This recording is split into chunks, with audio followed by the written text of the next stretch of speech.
addressed a group of growers. It was pretty, quite an experience. But pretty soon we found out that there were, some of them were interested because they saw this as a method of survival also. In the state of Washington, it's the #1 producer of apples in the country, and you still have quite a few growers. At that time, there were about 4,000 growers, with, of course, major ones like Stemilk controlling large chunks, but a lot of smaller growers. And so I just, I don't have very much time, but we managed actually to get a group of growers talking to workers, overcoming the hostilities in the past. We got people from the WSU involved. We got a small branch from Kellogg. And we even started talking, we got a co-op interested from the Midwest that helped us cost, do the supply chain kind of analysis to see how much it would take to, to bring a living wage to the bottom and to both the worker and the employer. And we actually had Costco, interested in doing this also, but the challenges were that it was just a brand new way of doing business. I mean, we were trying to basically reinvent the wheel without any real support from, and fair trade is I think most of you will agree is more, you have to make a business case for it.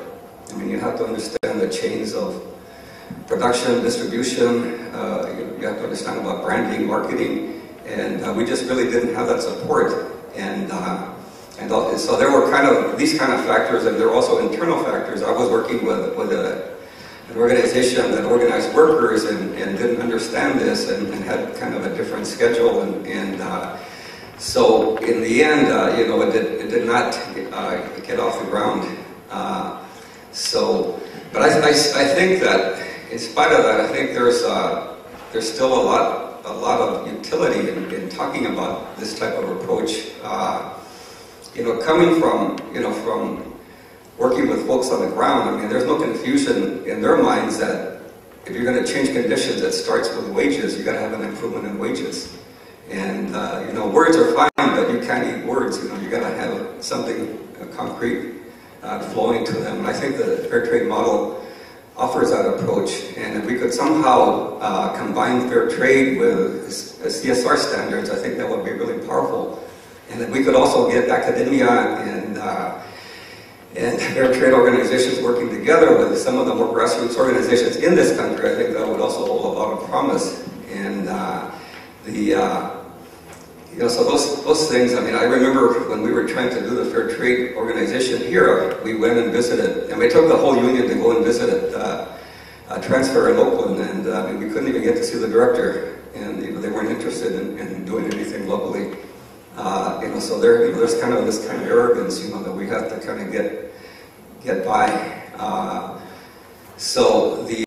Right now I'm working with Oxfam America in the Labor Rights Division. So I kind of get a second bite at the apple. One of the things that we're trying to promote. We work with farm worker organizations that, in spite of difficult odds, are going against the transnationals and beating them. I think one of the pluses that you have when you work with workers right here in the States is that you're in a corporation's own backyard, and there's a lot more powerful case. We're not so easy to ignore, and that's why in the past the farm workers unions have been able to win victories through boycotts. CIW, one of the organizations we work with, has had very good success going against multinationals, Yum and McDonald's, and now they're in a fierce dispute with Burger King. And in terms of it, really, I think the power in the end really rests in the fact that the brands have reputations that they've invested billions of dollars in promoting, and they don't want it sullied, and also the fact that consumers, really, I think, have the final say in this. So I think it has very good potential, and I'm very interested that this conference is going on. I'm very glad that Margaret invited me to this. All right. right, I'm Rachel Tabor. I'm a student here on campus, active with the Student Labor Action Project. And yeah, I'd like to thank Margaret as well. We're really glad that there's a space in this forum for us to talk about taking these ideas from academia and actually putting them into action on the ground. And in light of that, I have a little video I wanted to show you guys. And I actually also have a timeline I was going to pass out if anyone's interested in this. Jeremy, you might have to move. This video will be right from your head.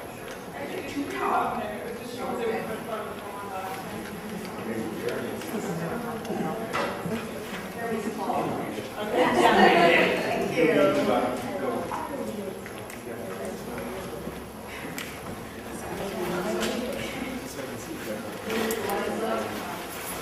Yeah, it's going to be a little bit rustic.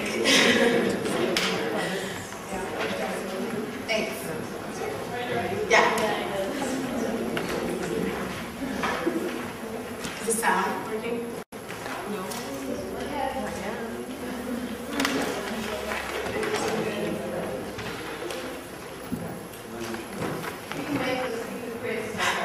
Well, unfortunately it's bagpipes and I'm losing my voice. I don't think you guys want to hear that. There we go.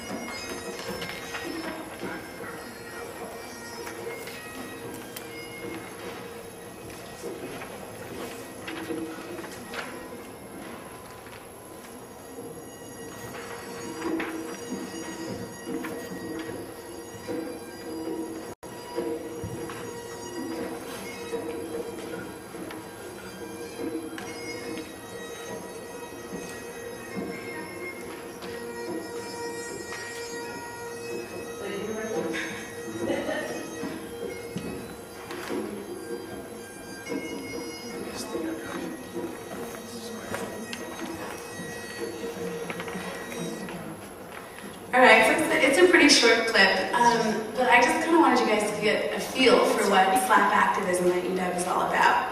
What that was a mock funeral procession of, put on by UW students. We were mourning the loss of BJ&B Factory, who makes UW baseball caps, that had been protected by the Workers' Rights Consortium that actually activists at UW before, including Jeremy, I believe, had put into place, but yet that the UW was not really actually putting the actions on the ground to comply with that. So I think that this video gives us an important message that academia is important. Discourse about these ideas are really important, but in the end, it's all about the bagpipes.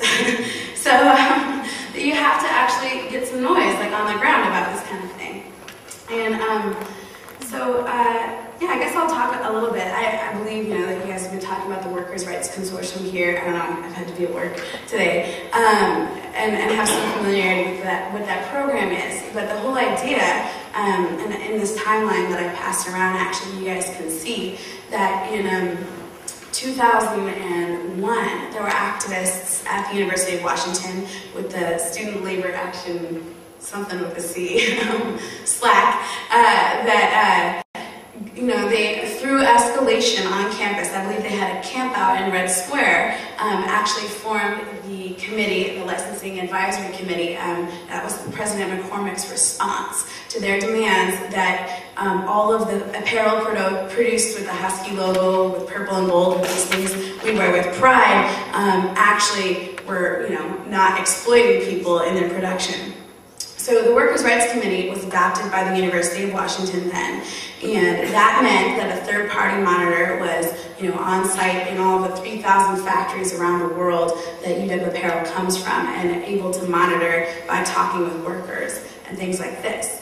However, that power structure doesn't really work unless the University of Washington is sending, direct messages to brands when we hear complaints from the Workers' Rights Consortium. And as you guys can see on there, one of SLAP's major complaints was that between 2001 and 2007, when we launched our campaign for the Designated Suppliers Program,